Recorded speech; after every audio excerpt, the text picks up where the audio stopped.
बिस्मिल्लाहिर्रहमानिर्रहीम। Class 9th के तमाम स्टूडेंट्स के लिए वीडियो बहुत ज़्यादा इंपॉर्टेंट होने वाली है, क्योंकि बेटे इस वीडियो में ना इंग्लिश का कंप्लीट गेस्ट पेपर आपके साथ शेयर करने जा रहा हूँ। इंग्लिश के पेपर में आपके पास टोटल 9 क्वेश्चंस होंगे, तो 9 के 9 क्वेश्चंस हम यहाँ पे डिस्कस करेंगे और उनकी सारी इंपॉर्टेंट चीज़ें आपको बताऊँगा। वही चीज़ें तैयार कर ले, इंशाल्लाह इंग्लिश का पेपर आपका पूरा सॉल्व हो जाएगा और हर एक बच्चे के फुल मार्क्स आएंगे इंशाल्लाह। जल्दी से कॉमेंट सेक्शन में टाइप कर दीजिएगा, क्योंकि इंशाल्लाह से ही सारे काम आसान हो जाते हैं। और इस वीडियो को भी लाइक कर लें, चैनल को ज़रूर सब्सक्राइब कर लें। चैनल के साथ जुड़े रहेंगे तो आपको बहुत ज्यादा फायदा होने वाला है, हर पेपर में आपकी हेल्प करेंगे। तो जल्दी से चैनल को बेटे सब्सक्राइब कर ले।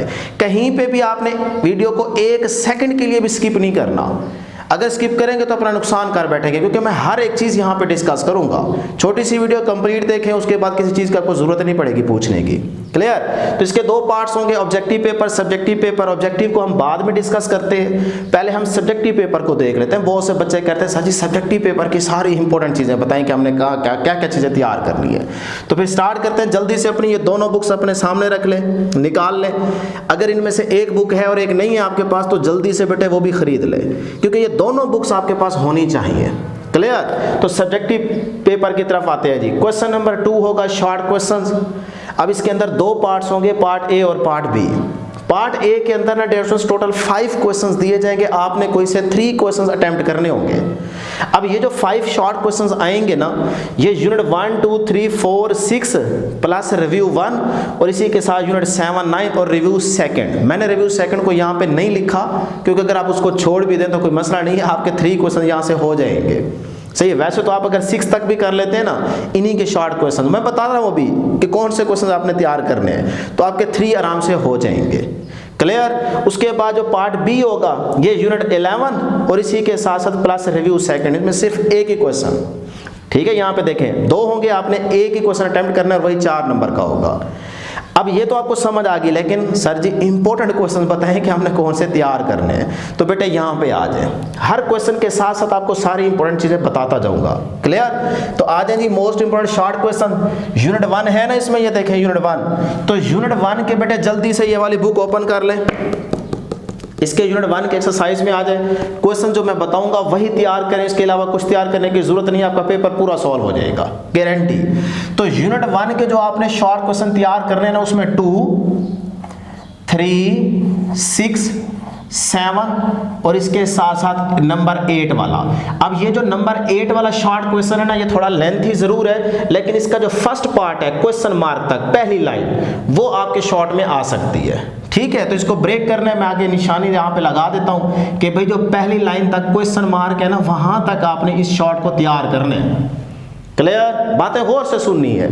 अब आ जाए यूनिट नंबर 2। तो इसके जो शॉर्ट क्वेश्चन आप तैयार करेंगे, उसमें है जी 1 3 6 और 7, यही वाले तैयार कर लें, बस 4। यूनिट 3 इसमें है, तो यूनिट 3 में जो आप शॉर्ट क्वेश्चन तैयार करेंगे, उसमें है जी 1 4 5 और 6, ये शॉर्ट क्वेश्चन तैयार करेंगे। यूनिट 4 की तरफ आते हैं, इसमें आप तैयार करेंगे सिर्फ 3 शॉर्ट क्वेश्चन बता रहा हूं, 4 5 और 6। उसके बाद आ जाए यूनिट 6। 5 तो 5 8 10 स्मार्ट सिलेबस से कट हो गए हैं। अब आ जाए यहाँ पे देखें 6 वाला। तो यूनिट नंबर 6 के जो शॉर्ट क्वेश्चन आप तैयार करेंगे, उसमें आ जी 1 2 3 4 और 5। पहले 5 शॉर्ट क्वेश्चन आप यूनिट नंबर 6 के तैयार करेंगे, इसके अलावा करने की जरूरत ही नहीं है। अब आ जाए आगे देखें रिव्यू फर्स्ट। तो इसके अंदर भी आपने तैयारी करनी है लाजमी। तो इसमें मैं आपको बता देता हूं, पेज नंबर 88 पे आ जाए, बुक का पेज नंबर 88, वहां पे आप निशान लगा लें, क्वेश्चन नंबर 1 3 4 और 6 वाला ये तैयार करेंगे। पेज नंबर 93 पे आ जाए, ये रिव्यू 1 के अंदर ही है। 1 4 6 7 वाला तैयार करेंगे शॉर्ट क्वेश्चन। उसके बाद पेज नंबर 111 पे आ जाए, यहाँ पे 1 2 4 5 7 8 वाला तैयार करेंगे। उसके बाद पेज नंबर 124 पे आ जाएंगे, वहाँ पे 2 4 6 वाला शॉर्ट तैयार करेंगे। और फिर रिव्यू 1 और फिर 2 को मिला के अगर देखें तो ये वाले शॉर्ट भी आ सकते हैं, क्योंकि रिव्यू 1 के अंदर भी 11 वाला आ रहा है। तो उसमें आप करेंगे पेज नंबर 152 पे 1 3 4 5 7 और 10 वाला। बस ये आपने शॉर्ट क्वेश्चन अच्छे से तैयार कर लेने हैं। अगर आप यहीं तक करते हैं तो आपके 3 आराम से हो जाएंगे, लेकिन अगर आप चाहते हैं कि नहीं मुझे 5 के 5 करने हैं, एक्स्ट्रा भी करके आना है, तो फिर आप 7, 9 के भी कर लें। तो उसमें यूनिट नंबर जो 7 है इसका आप करेंगे जी 2, 4, 5 और 7 ये कर लें। और यूनिट नंबर 9 के जो आप शॉर्ट क्वेश्चन तैयार करेंगे उसमें है जी 1, 2, 4, 5, 7 और 8 वाला भी इंपॉर्टेंट है, ये आप लाजमी तैयार कर लें। लें जी क्वेश्चन नंबर 2 की आपको हर चीज़ समझ आ गई और जो इंपॉर्टेंट क्वेश्चंस थे वो भी आपको पता चल गए। अब क्वेश्चन नंबर 2 की टेंशन खत्म। ओके जी, यहाँ तक चले, इसको हमने क्लियर कर लिया। अब आ जाए सब्जेक्टिव पार्ट का क्वेश्चन नंबर 3। इसमें होगा जी पैराग्राफ, या फिर आपने क्या करना है कि री राइट इनटू सिंपल इंग्लिश, यानी कि जो पैराग्राफ दिए गए इनटू उर्दू उसको कन्वर्ट करें, या फिर आप उसी पैराग्राफ को री राइट करें, दोबारा लिखने अपनी आसान इंग्लिश में। तो ये आपकी मर्जी है, मैंने यहाँ पे हिंट दे दी है। ये 3 पैराग्राफ होंगे, इसमें से कोई से 2 आपने अटेम्प्ट करने होंगे। अब बेटे इसमें देखिए पैराग्राफ आएगा कहाँ से, ये बच्चों की सबसे बड़ी प्रॉब्लम आ रही है। तो मैं आपको सारा कुछ क्लियर करूंगा। देखें यूनिट नंबर 1, 2, 4, 6 इन यूनिट में से ना सिर्फ देखें 4 यूनिट हैं, इनमें से 2 पैराग्राफ लाजमी आएंगे, और जो यूनिट 9 है इसमें से सिर्फ 1 पैराग्राफ आएगा। तो यार कितना आसान काम है, अभी मैं पैराग्राफ्स भी बताता हूँ, टेंशन ना लें। तो अब आपको ये पता समझ लगी ना कि 2 पैराग्राफ इन यूनिट में से आ जाएंगे और 1 पैराग्राफ इस यूनिट नंबर 9 में से आएगा। तो सर जी पैराग्राफ्स बता दें कौन से इंपॉर्टेंट है, तो फिर यहाँ पे आ जाए, नोट करें जी ये बात। यूनिट नंबर 1 यहाँ पे आ रहा है, तो यूनिट 1 के जो मैं मोस्ट इंपोर्टेंट पैराग्राफ्स बता रहा हूँ सिर्फ इन्हीं को तैयार कर ले, सारा चैप्टर तैयार करने की जरूरत नहीं है। तो जल्दी से अपनी बेटे बुक ओपन कर लें, बुक अपनी ओपन कर लें। मैं आपको इंपॉर्टेंट पैराग्राफ्स बता रहा हूँ, ये जल्दी से अपनी बुक के ऊपर निशानी लगाते जाएं, मेरे साथ साथ चलें बेटे। यूनिट नंबर 1 के जो पैराग्राफ आप तैयार करेंगे उसमें है जी 1, पैराग्राफ नंबर 1, ये नंबर मेंशन किए हुए हैं बुक के अंदर, 1, 2, 3 पैराग्राफ के ऊपर 1 वाला पैराग्राफ, 2, 3, 5 और नंबर 6 वाला पैराग्राफ। ये पैराग्राफ्स यूनिट नंबर 1 के इंपॉर्टेंट हैं, इनको बेटे आपने अच्छे से तैयार कर लेना है, बस आएगा तो इन्हीं में से आएगा, नहीं तो आएगा ही नहीं यूनिट 1 से। अब आ जाए यूनिट नंबर 2। यूनिट नंबर 2 में जो आप पैराग्राफ्स तैयार करेंगे उसमें है जी पहला, दूसरा, तीसरा और चौथा। पहले 4 पैराग्राफ यूनिट नंबर 2 के इंपॉर्टेंट है। यूनिट 4 आ रहा है, तो यूनिट 4 के जो इंपॉर्टेंट पैराग्राफ है बेटे वो भी मार्क कर लीजिएगा। यूनिट 4 का पैराग्राफ नंबर 2, 3, 4 और 6, नंबर 6 वाला पैराग्राफ वेरी वेरी इंपॉर्टेंट, ठीक है जी। तो ये 4 पैराग्राफ आप इसके तैयार करेंगे, क्लियर। यूनिट 6 का 1, 2, 5, 6, 9, 10 वाला पैराग्राफ बहुत इंपॉर्टेंट है। उसके बाद यूनिट नंबर 9, 2, 3, 4, 5, 9, 12, 14 वाला पैराग्राफ बहुत ज़्यादा इंपॉर्टेंट है। तो भाई इन यूनिट्स के जो मोस्ट इंपॉर्टेंट पैराग्राफ्स हैं ये आप अच्छे से तैयार करें, पंजाब का जो मर्जी आपका बोर्ड है इन्हीं में से पेपर आएगा, क्लियर। आगे चलते हैं जी, क्वेश्चन नंबर 3 क्लियर है जी। क्वेश्चन नंबर 4 में आ जाए, ठीक है। यहाँ पे होगी समरी। अब इसमें आपकी बुक के अंदर ना 2 समरी है, तो उसमें से जो ज़्यादा इंपॉर्टेंट है वो डैफोडिल है, लेकिन आपने याद रखना बेटे 2 समरी आपकी बुक में दी गई, इफ वाली और उसके बाद क्या है बेटे डैफोडिल, ठीक है। हाँ जो ज़्यादा इंपॉर्टेंट है ना वो ये है, इसको किसी हाल में नहीं छोड़ना, लाजमी तैयार करना है। ये मैं यहाँ पे दोबारा हिंट दे रहा हूँ कि भाई ये ज़्यादा इंपॉर्टेंट है, पहले इसको अच्छे से तैयार करें, टाइम मिलता है तो इफ वाली देख लें, अदरवाइज एक ही बहुत है। अब आ जाए जी अगली बात, question number 4 clear. Question number 5 की तरफ आ जाए। अब यहाँ पे देखें आपके पास टोटल 8 वर्ड्स होंगे, आपने कोई से 5 अटेम्प्ट करने, तो इसमें भी आपके पास जो इडियम्स है हर चीज़ बेटे बुक से आएगी, बुक से बाहर कुछ भी नहीं आएगा। तो इसमें आपको देखें बताया गया यूनिट नंबर 1, 2, 3, 4, 6 प्लस रिव्यू 1, यहाँ से आपके पास 3 वर्ड्स आएंगे, और इसी तरह यूनिट नंबर 7, 9, 11 और रिव्यू 2 यहाँ से 5 आएंगे, टोटल बन जाएंगे 8 में से आपने कोई से 5 अटेम्प्ट करने होंगे। तो ये भी आपकी बुक में मौजूद है और लाजमी आपने ग्लॉसरी करनी है, वही आपके पास इडियम्स बन के आएंगे, ठीक है जी। कर लोगे ना, हर एक्सरसाइज के एंड पे दी गई है, तो आपने वो लाजमी तैयार करने। तो क्वेश्चन नंबर 5 भी क्लियर हो गया। ठीक। उसके बाद आ जाए क्वेश्चन नंबर 6। बहुत से बच्चे यहाँ पे कहते सर जी इंपॉर्टेंट लेटर्स बता दे, तो क्वेश्चन नंबर 6 में होगा लेटर, स्टोरी या फिर डायलॉग। जो आपको आसान लगता है वही आप तैयार कर लें।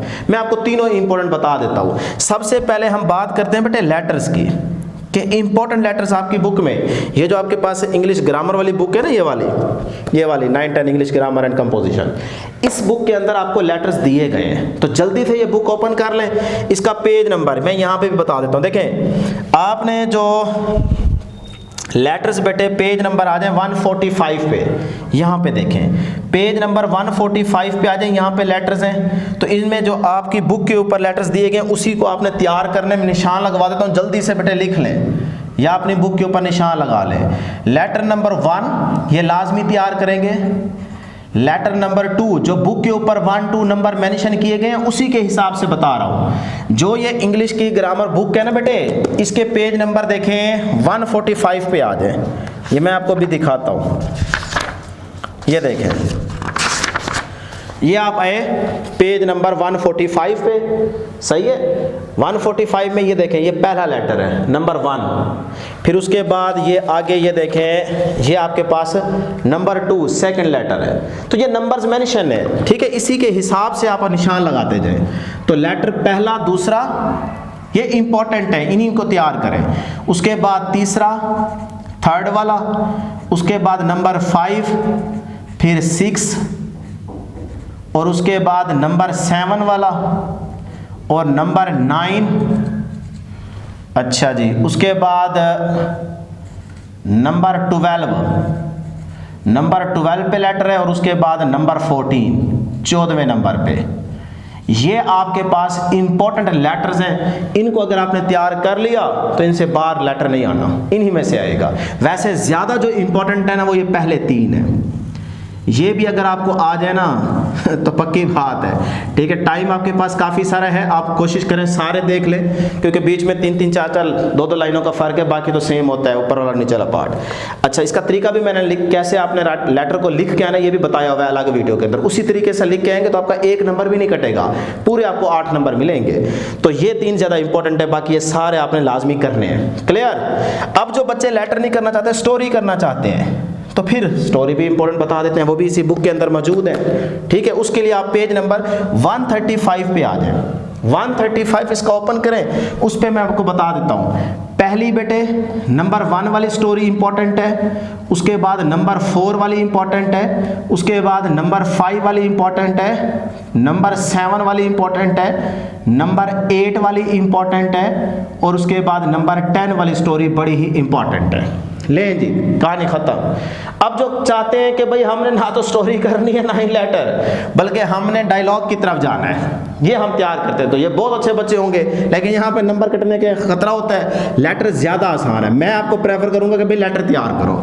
अगर आपने डायलॉग तैयार करने तो पेज नंबर 156 पे आ जाएं। इसमें पहला, चौथा और 5वां, ये सिर्फ 3 डायलॉग्स आप तैयार कर लें, गारंटी दे रहा हूँ इन्हीं में से आएंगे, ठीक है। तब आपकी मर्जी है कि इनमें से आप कौन सी चीजें तैयार करते हो। ले जी, क्वेश्चन नंबर 6 क्लियर है हर एक बच्चे को। चलें क्वेश्चन नंबर 7 में आ जाए। रीड द पैसेज, यानी कि एक पैराग्राफ दिया जाएगा इंग्लिश में, उसको आपने रीड आउट करना है। रीड आउट करने के बाद आपको नीचे उसके क्वेश्चंस दिए जाएंगे, शॉर्ट क्वेश्चंस। उन्हीं क्वेश्चंस के उस पैराग्राफ में आंसर्स मौजूद होंगे। 1-2 लाइनें या कुछ अल्फाज आप उसमें ऐड भी कर सकते हो अपनी मर्जी से, लेकिन ये है कि आप पैराग्राफ को पढ़ोगे ना 1-2 दफ़ा तो आपको आइडिया हो जाएगा कि अच्छा इन क्वेश्चंस के आंसर यहाँ पे है, तो फिर आप उसी को लिख के उसके अंदर 2-3 अल्फाज और ऐड कर दीजिएगा अच्छे से, तो आपका प्रॉपर आंसर बन जाएगा। ये बहुत मुफ्त, यानी कि कह लें मुफ्त नंबर है, बहुत आसान काम होता है ये, ठीक है। सिर्फ आपने पैराग्राफ को 2-3 दफ़ा पढ़ लेना है, उसका थीम अपने जहन में बिठा लेंगे तो बाकी काम आसान हो जाएगा। तो वहाँ पे क्वेश्चंस दिए जाएंगे, उनके आपने आंसर्स लिखने होंगे। अब बच्चे पूछते हैं सर जी ये भी बता दें कौन से इंपॉर्टेंट है, तो भाई ये भी बुक में दिए गए हैं, ये भी डियर स्टूडेंट्स आपको बुक में दिए गए। जल्दी से मैं यहाँ पे आपको बताने लगा हूँ, नोट कर लें। देखो क्वेश्चन नंबर 7 है ना, क्वेश्चन नंबर 7, तो इसमें डियर स्टूडेंट्स सॉल्व पैराग्राफ भी हैं, यानी कि उन क्वेश्चंस के आंसर भी दिए गए हैं और अनसॉल्व्ड भी हैं, तो मैं दोनों बता रहा हूँ, यही आप तैयार कर लें। देखिए आप आ जाए जी पेज नंबर 160 पे, पेज नंबर 160 पे आ जाएं। वहां पे जो सॉल्व्ड पैराग्राफ है, मतलब जिन क्वेश्चंस के आंसर दिए गए हैं पैराग्राफ भी दिया गया है, क्वेश्चन भी दिए गए हैं, आंसर्स भी दिए गए हैं, उसमें आप तैयार कर लें नंबर 1 वाला, 2 वाला, 5 वाला, 6 वाला, 7 वाला, 9 वाला, 10 वाला, ये पेज नंबर 160 पे आपको मिल जाएंगे। ठीक, उसके बाद जो अनसॉल्व पैराग्राफ आपने तैयार करने उसमें आप एक्सरसाइज 1, 2 इस तरह से मेंशन किया गया बुक के अंदर। तो एक्सरसाइज नंबर 1, 4, 5, 6, 7, 8 और 13 ये लाजमी तैयार कीजिएगा, इनके पैराग्राफ्स और इनके क्वेश्चंस के आंसर्स, इसकी आपने प्रैक्टिस करनी है। लो जी, क्वेश्चन नंबर 7 की भी टेंशन खत्म, वो भी सारी इंपॉर्टेंट चीजें बता दी हैं, यही तैयारी करें। ठीक है जी, क्लियर है यहां तक। अब आ जाए क्वेश्चन नंबर 8 की तरफ चलते हैं। यहां पे तो 5 सेंटेंसेस इनटू इंग्लिश, ये भी आपकी बुक में दिए गए सेंटेंसेस, वो आप यूज कर सकते हैं, मतलब उनको तैयार करेंगे तो उसमें से आप 8 में से 5 आराम से कर लेंगे। क्लियर। या फिर आपके पास एक गिवन टॉपिक होगा, उसके ऊपर आपने कम से कम 10 जुमले लाजमी लिखने होंगे, तो ये ज़रा मुश्किल हो जाता है। गिवन टॉपिक्स भी इसमें दिए गए हैं, उसके मुताबिक आप कोई 10 सेंटेंसेस यूज़ कर लें, लिख लें, वो आपकी मर्जी है। या फिर जो है ना 5 सेंटेंसेस आपने बनाने होंगे, जो आपको 8 दिए जाएंगे। ये काम आसान है और ये बुक में दिए गए हैं, वही तैयार करें। क्लियर। अब आ जाए जी last question, question number 9। Question number 9 में आपके पास चेंज द वॉइस, तो ये भी आपकी बुक में दिए गए हैं। ये आप पेज नंबर 25 पे आए, अगर आपकी ग्रामर अच्छी है तो ये आप आराम से कर लेंगे, टेंस आपको आते हो तो फिर ये हो जाता है। तो उन्होंने मेंशन कर दिया है कि इंग्लिश ग्रामर एंड कंपोजिशन वाली ये वाली जो बुक है ना, ये वाली, इसके अंदर पेज नंबर 25 से फिर आगे चलते जाए, ये आपको दिए गए इन्हीं में से ही आएंगे, तो इनको अच्छे से तैयार कर लें। इस तरह देखें, क्वेश्चन नंबर 2 से हमने स्टार्ट लिया, क्वेश्चन नंबर 9 तक पहुंच गए। अब हमारा सब्जेक्टिव सारा हो चुका है, उसकी सारी इंपॉर्टेंट चीजें आपको बता चुका हूं, सिर्फ तैयारी करने वाले आप बने। अब आ जाए ऑब्जेक्टिव की तरफ। ऑब्जेक्टिव पेपर में आपके पास टोटल 19 MCQs होंगे। अब इसमें जो क्वेश्चन नंबर 1 होगा, उसके ये 4 पार्ट्स इस तरह से मेंशन किए गए हैं, A, B, C, D। A part में आपके पास 5 MCQs होंगे और ये फॉर्म ऑफ वर्ब के होंगे। अब ये फॉर्म ऑफ वर्ब्स कहाँ पे हैं, तो ये देखें, ये जो इंग्लिश ग्रामर वाली बुक है ना बेटे, इसका आप देखें पेज नंबर 9, ये पेज नंबर 9 पे मैं आपको दिखाता हूँ। ये देखें फॉर्म्स ऑफ वर्ब, ये आपने सारी तैयार करनी है। अब इसमें जो इंपॉर्टेंट है वो क्या, सारी इंपॉर्टेंट है, कहीं किसी की भी नज़र पड़े तो वही वो पेपर में दे दे, तो इसीलिए ये आपको सारी करनी है। ठीक है, तो फॉर्म ऑफ वर्ब्स के 5 MCQs होंगे, 5 नंबर होंगे, ये आपने यहाँ से तैयार कर लेनी है। करेक्ट स्पेलिंग आपको बताई गई है कि भाई यूनिट नंबर 1, 2, 3, 4, 6 प्लस रिव्यू 1 से आएंगे 2, और फिर यूनिट 7, 9, 11 प्लस रिव्यू सेकंड से भी 2 आएंगे, 4 यहाँ से MCQs होंगे, 4 नंबर होंगे। सी पोर्शन में आपके पास correct meaning of underline words, जो अंडरलाइन वर्ड्स किए गए उनके आपने करेक्ट मीनिंग बताने होंगे, तो ये यूनिट 1, 2, 3, 4, 6 प्लस रिव्यू 1 से 2 आएंगे। इस तरह से यूनिट 7, 9, 11 प्लस रिव्यू सेकंड से 3 आएंगे, 5 होंगे, ये 5 नंबर के। और डी में आपको कह रहा है choose the correct according to the grammar. फिर वही बात कि आपको जो टेक्स्ट बुक है उसका यूनिट नंबर, टेक्स्ट बुक का जो है ना, इसमें आप देखें कि सारे चैप्टर्स शामिल हैं, यानी कि 9 वाला भी होगा, लेकिन 5, 8, 10 इसको छोड़ के जो बाकी यूनिट्स हैं वहाँ से भी आ सकते हैं, और उसके साथ साथ ग्रामर और कंपोजिशन वाली जो बुक है वहाँ से भी आ सकते हैं। तो ये आपकी बुक में दिए गए हैं। ये अगर आप dear students page number 13 textbook को ओपन करें ना, टेक्स्ट बुक का पेज नंबर 13, तो वहाँ पे आपको ये मिल जाएंगे, नज़र आ जाएंगे। तो इस तरह से 5 MCQs यहाँ से आएंगे और 5 नंबर होंगे। अब ये मैंने इसीलिए जरा जल्दी से बताया क्योंकि ये भी सारी चीजें बुक में दी गई है, वहीं से 5, 4 फिर 5 फिर 5 ये MCQs आने हैं। ठीक है, इनकी प्रैक्टिस कर लें। अगर आपके पास बुक आपको आती है, बुक से आपने ये चीजें तैयार कर ली, तो मैं गारंटी दे रहा हूँ आपके 19 के 19 MCQs ठीक हो जाएंगे। बस करने वाले बने। हमारी दुआ है अल्लाह करे पेपर आपका बहुत आसान है और आप तमाम स्टूडेंट्स का पेपर बहुत अच्छा भी हो जाए। इंशाल्लाह जरूर अच्छा होगा, सिर्फ आप करें, मेहनत करें, बाकी इंशाल्लाह पेपर आपका अच्छा ही होगा। तो ये थी हमारे पास इंग्लिश के पेपर की ओवरऑल डिस्कशन। उम्मीद है हर एक चीज आपको क्लियर हो गई होगी। इंशाल्लाह नेक्स्ट वीडियो में जल्द मुलाकात होगी। अल्लाह।